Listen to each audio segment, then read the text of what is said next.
So pour overs actually have a tendency to clog and have an inconsistency issue when you're brewing. So my simple solution is during the first part of my brew, I'm actually stirring while I am pouring. So like most people, I actually tap the grinder a little bit to set the grinds. And when you do that, you actually pack the grinds down a little bit too tight at the bottom. And sometimes those grinds never get fully extracted. So the solution really is you either have two choices. You set a very, very deep divot all the way to the bottom.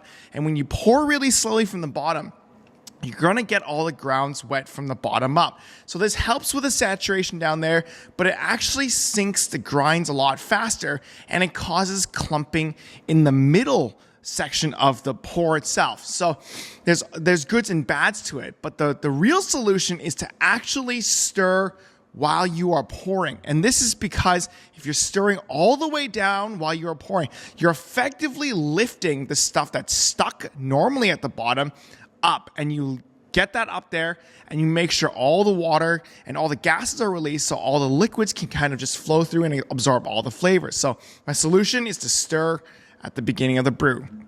Now, the single pour itself is known to have quite a balanced extraction, but with this additional step, it makes the brew even more balanced. Now, how can you tell? It just brings out a little bit more body and a bit more of the sweetness. And it doesn't take a lot of effort or a lot of practice. It's actually quite difficult the first 2 to 3 times, especially for somebody like me who has a fairly useless left hand. But once you kind of get past that worthlessness feeling, you're going to get used to it and you're going to be able to break up your grinds properly. Now, those that don't do the single pour, do not fret.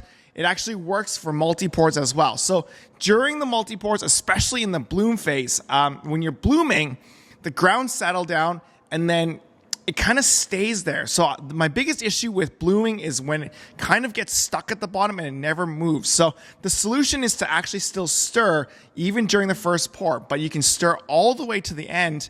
And as you finish your bloom, or as the water line is kind of moving down, you leave a hole in the middle. And when you leave a hole in the middle, you're able to do the second pour from the very bottom. Now, this is slightly important is because in normal bloom techniques, when it settles, it doesn't move too much. So it's very important that once the gases are released and during the second pour, you're able to get down to the bottom and then lift everything up from there. This allows you to fix the issues that the bloom techniques or multi-pours have, which is you're generally over-extracting the top and under-extracting the bottom. I saw a recent Instagram post from Yasuo Trunk. He's the guy who invented the origamis, for those who don't know.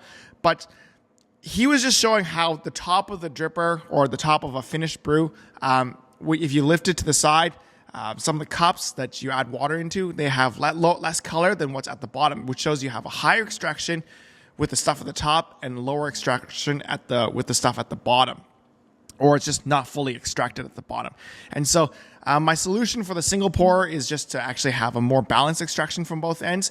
But then with this kind of setting the divot in after the bloom, it'll also fix that. So try it out. Let me know how you guys like it. This is a quick video, very easy. Hope you guys like it. Let me know what you guys think. If you haven't already, make sure to subscribe. And if you like this technique, give it a thumbs up. Thanks, guys. Happy brewing. Bye.